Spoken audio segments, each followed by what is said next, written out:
Whoa. I took a break from watching VTubers for a moment so I could indulge in some other weeb activities. So question, how do you turn the Japanese alphabet into a role-playing game? Well, the people at Sleepy Duck Educational Games took a swing at it, and learn Japanese to survive Hiragana battle was the outcome. The intent of the game is to help people who are interested in getting started with Japanese learn the basics of the language. So basically, you kindergartner scream the ABCs on a battlefield while bullets tear through your companions. But is it fun, and does it work? Well, let's take a look and see.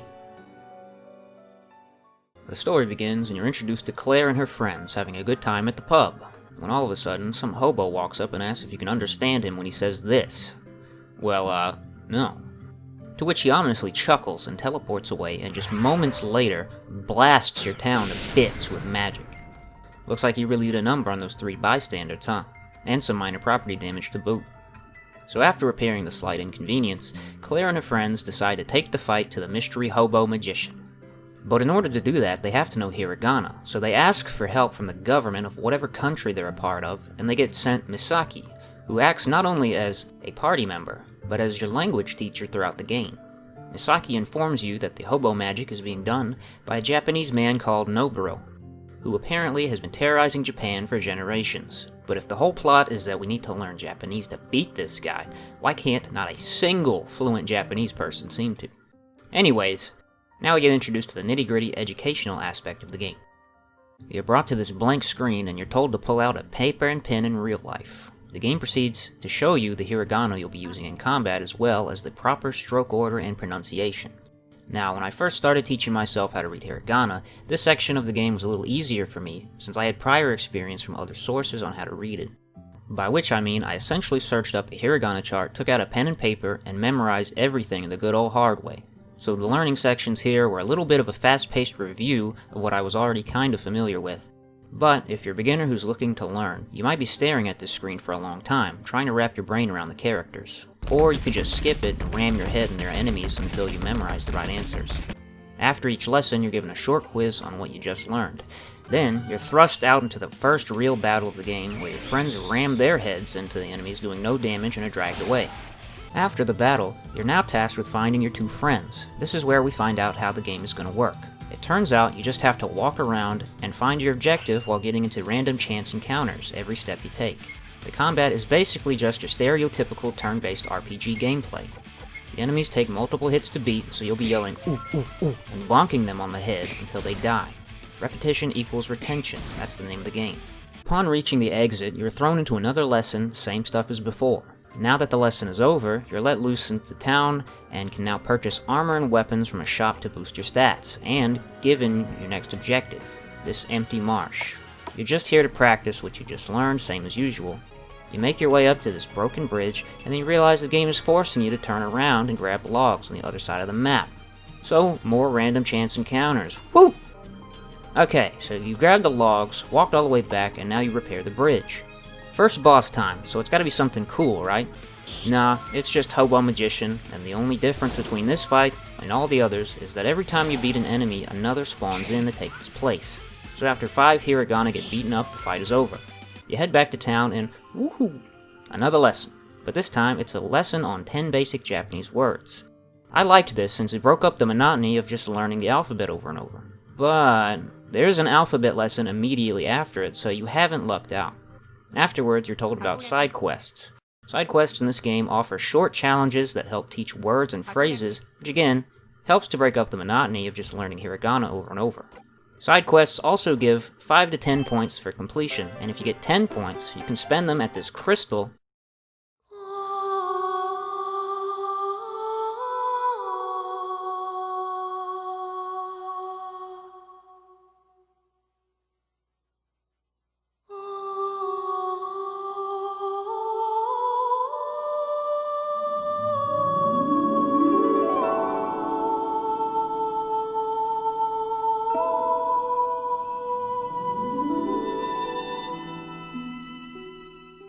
to get a free level up for all your party members. Your next mission is a farm, and this is where I noticed the whole finding the objective thing to be a little bit of an inconvenience. Instead of creating a map where you're always moving forwards towards a goal, the game devs created some maps that require you to travel from point A to point B, to realize that point B is locked, and then travel to point C to acquire a key, to then travel back to point B. It also doesn't help that if you travel to point C, where the key item you need is, before you travel to point B, it isn't even there for you to pick up. That means you have to visit the locked door and are forced to backtrack, and that'd be fine, but forcing the player to backtrack through random encounter minefields can get tiresome if overdone. So they decided to do it again in the next room. This time you're stuck doing a treasure hunt of sorts. Point A, point B, point C, point B again, point A again. Afterwards, the party discovers a boat just outside and decide to keep it in mind for later. Back to town again. Back to lessons again. Starting to see a pattern? Next mission is a ghost town. More random encounters while you try to find out what the game devs wanted you to find here in the first place. The party comes across the only other person in the town looking at a rock. Turns out, it's Hobo Magician's sister, and she gives you some info about how gates like this one summon the Hiragana warriors to your world. Then she leaves. You touch the gate and are now supposed to walk around the whole town looking for 5 crystals that popped up with no clear direction on where to go. Who could have guessed? So, after swatting away countless random encounters, you free all the townsfolk from the crystals that had been trapped inside and head back to the gate. But Hobo Sister was also evil all along. Plot twist. The townsfolk you just saved are trapped inside crystals again. After another boss battle, the townsfolk sacrifice themselves to shut the gate down once and for all. Man, that's actually kinda dark for an educational game, isn't it? Town and more lessons. Next you head to some ruins. And it's a maze with no clear direction on where to go. So you suffer your way through this endless maze, all the while getting berated by random encounters. Since I already played through the game once before this review, I have been sprinting through all the areas and not really trying to level up my characters. And I can tell you, this dungeon was actually kinda difficult because of that. I started to run out of healing magic and supplies.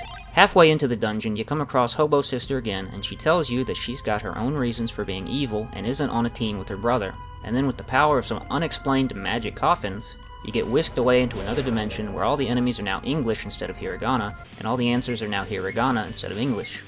This is good for helping language learners start reading and recognizing the language, so I actually kinda like this change of pace. Unfortunately, the new dimension is still a maze, and you have to stumble through it to find the exit. As I mentioned before, I was running out of healing magic and supplies by this point, but the game is nice enough to restock your HP and MP at this part. Though, that restock doesn't last very long, since enemies in this section started doing a third of my life in one hit, so I had to resort to escaping from fights just to make it out alive. The party finds the exit coffin, shares some words with Hobo's sister before she escapes, and then head back to town. At this point, town and lesson should be synonymous. Now the party goes to meet the king of whatever crazy made-up country they live in. He has Hiragana roaming around right in his front yard and nobody seems to care at all. He tells you he's happy that you're beating all the Hiragana up and that he needs you to go to Japan and stop more Hiragana from coming. The party informs him that they found a boat and can use it to travel to Japan to do the job. To which the king replies, "Oh, you've beaten up all the Hiragana, no problem. You have a boat already? I'll give you a navigator, but before that, I'm gonna make your lives harder and test to see if you're really up to the task of doing what you've already been doing." He then sends you off to the dungeons where his guards have managed to overpower and lock up Hiragana warriors without knowing any Japanese themselves. And more maze time. At this point, I just started to run away from all fights and find my way through the maze. Though, on my first playthrough, I tried my best to fight every battle that I got into, just to satiate my own personal desire to practice Japanese. Eventually, you escape the dungeon and meet up with the king again, and then you're all set to travel to Japan. Everyone hops on the boat, and halfway in your maiden voyage, it's lesson time. Upon arrival in Tokyo, you see Hobo Magician, and he makes a break for it. Then you're able to explore Japan to your heart's content. There's a store with items that you can't read unless you know Hiragana, and they're mostly used for side quests, but it's a pretty cool idea to help the player translate and get some practice, even outside of battles, and I kinda wish there was more stuff like that in the game. Back to the main quest. The magic hobo is hiding out underground beneath the weapon and armor shop, and you have to track him down. So more random battles. This time you reach a locked door and have to turn around and backtrack to find 3 control panels to open it up. It's around this point that I noticed the attack menu's options are getting a little hard to navigate. It's kind of like answering a multiple choice question, except you have to choose between 40 different answers. So sometimes you'll just be sitting there in the menu trying to find the correct choice for like 10 seconds as you scroll up and down. I also noticed the enemies in the random encounters aren't randomized themselves. There's always a specific set of Hiragana enemies, and each area seems to have 4 or 5 different sets. That means you're going to see the same group of Hiragana over and over, so you'll mostly just have to remember the same answers for each fight. As you descend into the bowels of the weapon and armor shop, you discover Hobo Mage surrounded by rats. He tells you his sister beat him up and took an orb that he used to summon and control the Hiragana. So you leave him there and head back to town. Next on the list of to-dos, the party heads to Mount Fuji to beat up Hobo's sister and take the orb away. It was at this point of my, what is essentially a speed run, that I realized escaping from fights means that eventually I'm gonna get my ass beat by enemies that can kill me in like 2 or 3 hits, and I learned the hard way. But when pushed to the edge, I found a workaround for this problem. As it turns out, there's more magic than just healing spells, and they pretty much trivialize fights. All you have to do to win is have Claire cast a speed boost on the party, and then have Misaki cast a defense boost. Now, not only does most of the party get to take their turn before the enemies, they all take half as much damage from them too. At the top of Mount Fuji, you meet Hobo's sister, who tells you the orb is out of power because she used it all up to set up 2 summoning gates to the north and south of Japan. Then Hobo Mage runs up and turns his sister into a crystal while she was distracted and teleports away. And that's the last we see of Hobo's sister.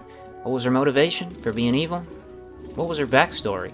Who cares? Back to town. Everyone heads south to Shofukuji Temple to stop the gate from summoning more Hiragana in, and the whole area is just a jump pad puzzle. But it's over really fast, so it's not tedious at all. You also obtain 2 of your character's best weapons in here. After smashing up the gate, it's back to town and take your final lesson on Hiragana. Beyond this point, all lessons are vocabulary ones. To the north lies Hokkaido Gokoku. It's exactly the same as the last temple, except it's pink. Grab the last 2 best weapons in the game and smash the gate. Back to town. Misaki informs you the last mission is stop Hobo Magician back in your home country, so the party sails back to country, trademark, and on the way there gets attacked by an endless horde of English enemies. After 4 back-to-back fights, you make your way back home and proceed to take 3 back-to-back final lessons about Japanese phrases. Then it's on to the Grim Tower for the final dungeon. This time the game throws a curveball, and instead of fighting the Hiragana alphabet, you now have to fight Hiragana words all the way up the tower. So you better be able to read Hiragana by now. And it's a maze, just like most of the other dungeons too. Once at the top, you face off against 7 Japanese numbers. Then Hobo Mage turns into his final form, and banishes your entire team, leaving only Claire left. And it turns out, all that fighting and leveling you did the whole game? Yeah, that was pointless, because the final boss is a 10-question multiple-choice test on what you learned in the vocabulary lessons. If you answer incorrectly 3 times, you die.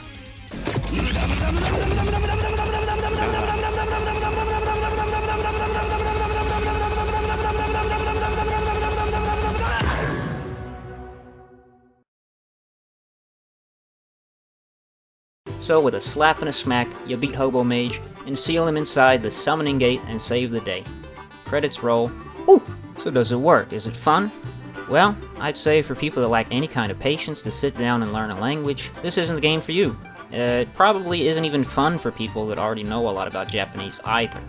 It's basically like playing with your ABCs. It just can't be fun once your knowledge about the language just goes beyond beginner level.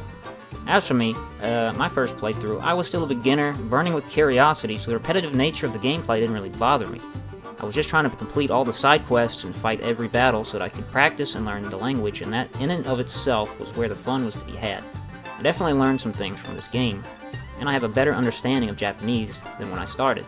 I went from kindergartner all the way up to 1st grade, and I enjoyed every single second of it. So all in all, I'll say that if you're a beginner to Japanese and you want to push in the right direction to learn the basics of the language, this game might entertain you, at least on the first playthrough.